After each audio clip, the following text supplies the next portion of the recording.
Ya, Tanjakan Emen. Tanjakan yang dikenal oleh masyarakat setempat sebagai salah satu tanjakan yang ekstrim dan juga kental dengan unsur horor. Hal yang tentunya membuat stigma masyarakat mengatakan bahwa Tanjakan Emen adalah tempat yang horor. Tentunya karena kecelakaan yang merenggut nyawa di wilayah ini sangat banyak terjadi. Dan apabila admin merunutkan kecelakaan yang sudah terjadi, video ini akan menjadi sangat panjang.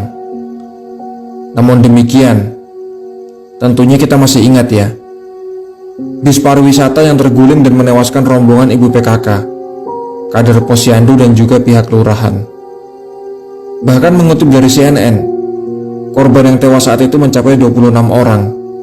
Angka kematian yang sangat besar tentunya.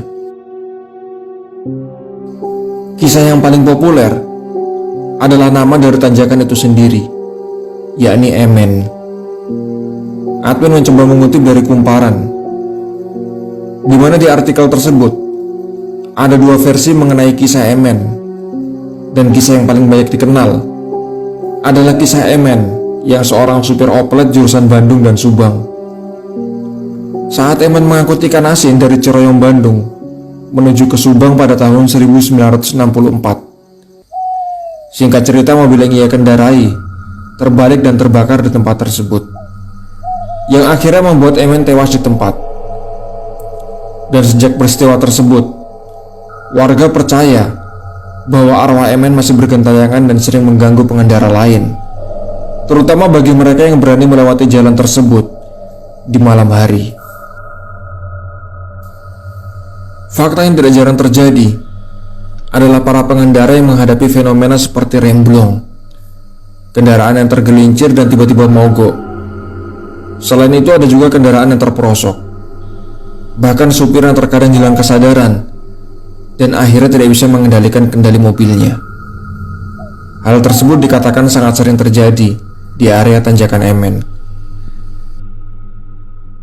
Adapun kejadian yang lebih menakutkan lagi, terkadang ada penumpang di dalam bis yang tiba-tiba saja langsung kesurupan saat melewati tanjakan maut ini, seolah semakin menguatkan bahwa tanjakan ini adalah tanjakan yang sangat angker. Dan untuk versi kedua dari kisah Emen adalah ia yang merupakan korban tabrak lari di wilayah tersebut. Namun bukannya disemayamkan, jasad Emen ini malah dibuang di balik rimbunnya pepohonan di area kawasan tersebut. Namun tidak diketahui kapan terjadinya tabrakan tersebut, dan juga tidak jelas siapa yang menyebarkan kisah kedua ini. Walaupun memiliki dua versi cerita, intinya warga percaya jika arwah Emen ini sering mengganggu pengguna jalan saat melintasi tanjakan tersebut. Yang unik, menurut warga supaya tidak diganggu oleh arwah Emen, pengguna jalan harus menyalakan sebatang rokok yang kemudian dilempar ke pinggir jalan tersebut, yang mengartikan simbol memberi rokok kepada Emen, di mana dipercaya semasa hidupnya Emen adalah orang yang sangat suka merokok sambil mengemudi. Beberapa pengemudi lain juga percaya jika melewati tanjakan ini, maka mereka harus membunyikan klakson. Saking fenomenal tanjakan ini membuat banyak ahli supranatural dan juga bahkan YouTuber misteri datang ke Tanjakan Emen untuk mencari tahu apa yang sebenarnya terjadi pada tanjakan ini. Salah satunya adalah host dari kisah Tanah Jawa, yaitu Hari Kurniawan Hau, yang mengatakan ketika melewati tempat ini kita harus sangat hati-hati, berkonsentrasi dan juga banyak berdoa, serta ingat kepada Tuhan sebagai antisipasi supaya tidak terjadi kecelakaan. Ia sendiri menuturkan ada dua hal yang membuat kecelakaan terjadi. Yang pertama apabila dilihat dari sisi keangkerannya terlebih dahulu, atau kita sebut saja dengan faktor non teknis, yaitu gangguan oleh mereka yang tak kasat mata. Ia bahkan mengatakan di area ini sebagian korban memang dijadikan tumbal, dan banyak juga orang yang membuang jin di area ini. Dan bahkan ada orang yang melakukan perjanjian dengan setan di Tanjakan Emen. Gangguan gaib yang biasa dilakukan adalah pengendara yang tiba-tiba merasakan kantuk, pandangan yang blank tiba-tiba, dan bahkan ada yang sampai mengalami linglung saat mengemudi di tempat ini. Dan faktor kedua yang sangat berpengaruh adalah dari sisi teknis itu sendiri. Karena tidak dipungkiri, tanjakan ini memang pada dasarnya sangat curam dan memang sangat berbahaya. Apabila supir lengah dan salah sedikit saja, bisa sangat berakibat fatal. Apalagi ketika kecelakaan kala itu di tahun 2018, area tanjakan masih sangat minim runoff, sehingga dampak dari kecelakaan akan sangat sulit diminimalisir.